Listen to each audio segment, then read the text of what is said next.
news on Atlantic Television Network. First, the headlines. APC sacks all executives, appoints caretaker committee. Jason declares indefinite strike in Oshun. Grants Emefiele 300 million bail. Reps pledges to reverse declining economy. Switzerland is set to ban Hamas. Atlanta declares November 18 Davido Day. La Liga President Tebas resigns. Samuel.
Thank you for joining us on the Global News tonight. Here is a bulletin in full.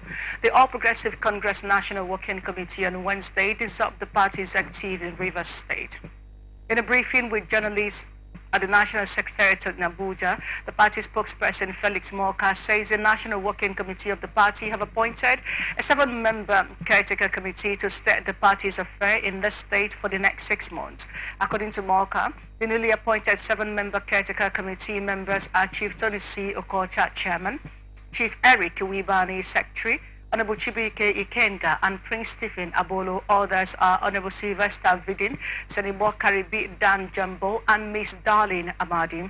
The party spokesperson, while announcing the decision signed by the National Chairman, Abdullahi Umar Gandajan, Deputy National Secretary Festus Fanta, said the caretaker committee is mandated to conduct a comprehensive and fresh electronic party registration of all members in the state. The caretaker committee, subject to the directives of the National Working Committee, was entrusted with preparing for the conduct of Congress to facilitate the emergence of a new executive committees for the party at various levels, extending from the ward to the state. Morka further said the caretaker committee will be inaugurated on Friday, November 24th, 2023 at the party's National Secretariat in Abuja. Rivers State Governor Siminalayi Fubara has resumed the inauguration of projects with the opening of the remodeled dental maxillofacial, ear, nose, throat, and ophthalmology hospital, as well as Professor Kesley Harrison Hospital. Speaking at the official opening ceremony of the dental maxillofacial, ear, nose, throat, and ophthalmology hospital located beside the Rebisi flyover in Port Harcourt City, Fubara said even in his calm disposition, he would remain firm and follow his course for development to the benefit of the state.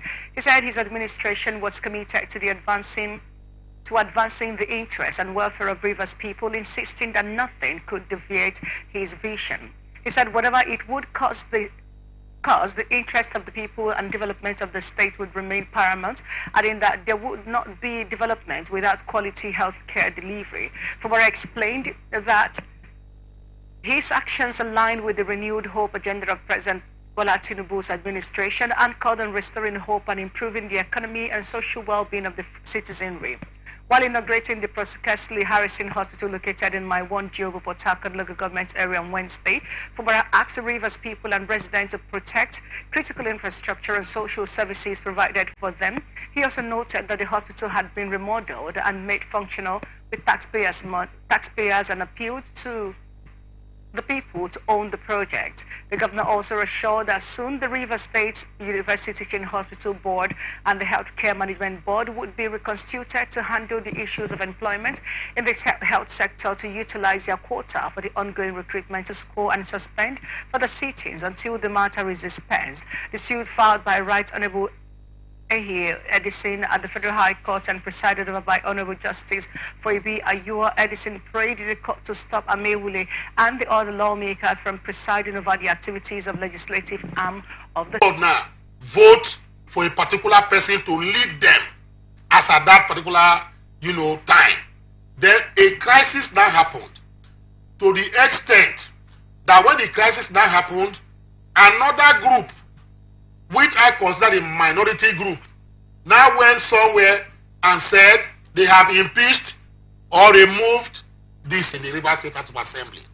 So in my own view and opinion, that particular one that was voted by all members that were present, for me, is the speaker that should be recognized by law.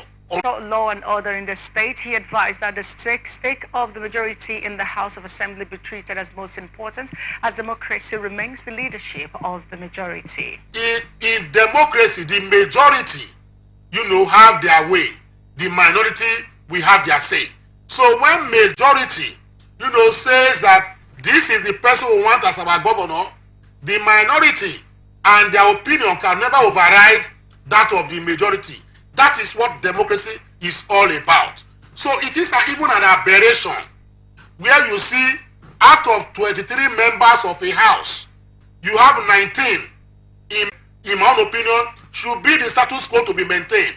So not just because of the fact that they were, or that particular speaker was elected by the majority of the house as at that time, it's because of the fact, that as it stands, the house works and legal works that is to be done in the house is not by mace carrying, because there's nowhere in the constitution that says that the mace must be present for you to hold your meetings in the house. The mace is a ceremonial procedural. Abuse of Government Solomon AK shed light on the events leading to the death. While addressing journalists, the police chief assured the public of justice as saying all policemen involved had been arrested. Governor Basi Otu of Cross River State has gone to the capital market to raise 24 billion naira to pay 10 years backlog of gratuities to retired workers.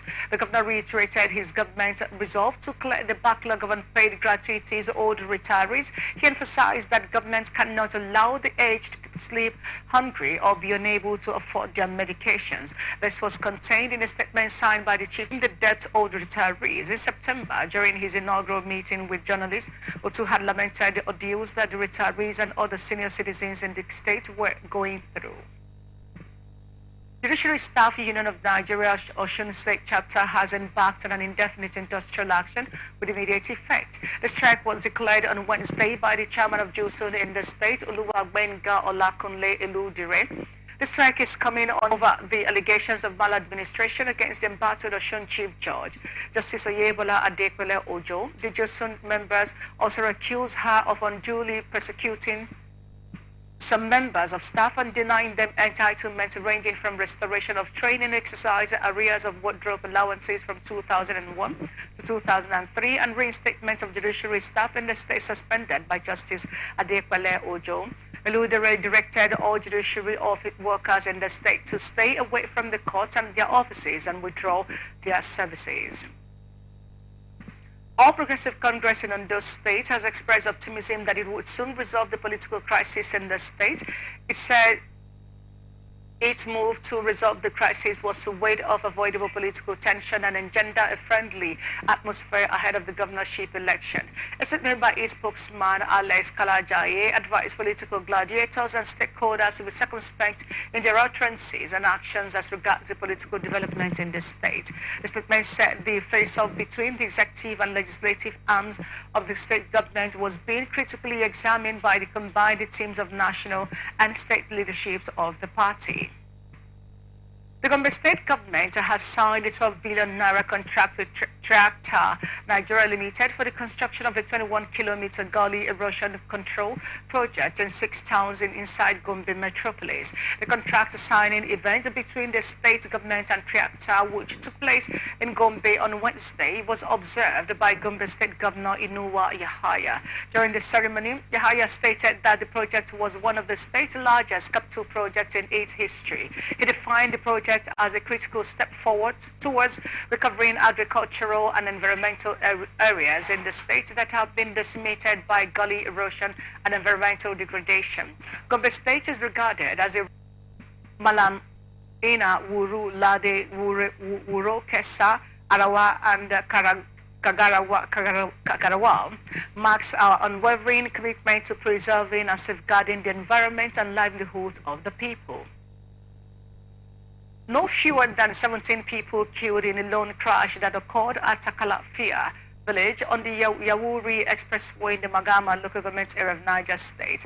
According to a statement by the spokesperson, Federal Road Safety Corps BC Kazim on Wednesday, an investigation into the lone crash revealed that it occurred on Tuesday and involved a total of Assembly in Niger State has asked the executive arm of government to direct part of the security funds of the 25 local government for the procurement of small arms to equip local councils in the state. In a motion sponsored by Joseph Haruna S. Duza, member representing Moon. You may say it's a limit because what it amounts to is an admission that there has been a collapse of the conventional security architecture as we know it, and that's why there is this resort to, if you like, makeshift arrangements to curtail the situation or to,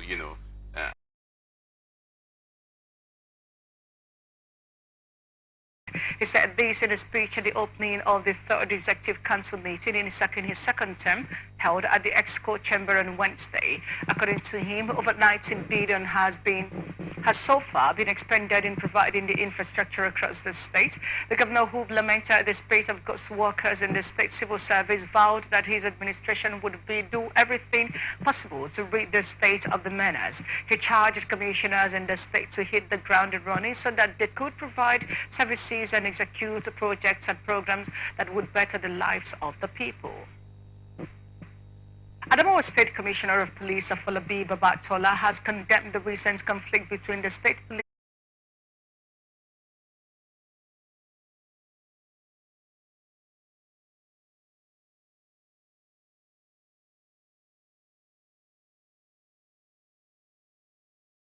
as the commander holds the lives of all security personnel sacrosanct, and such unwarranted conflict will strictly be treated in accordance with the extant laws.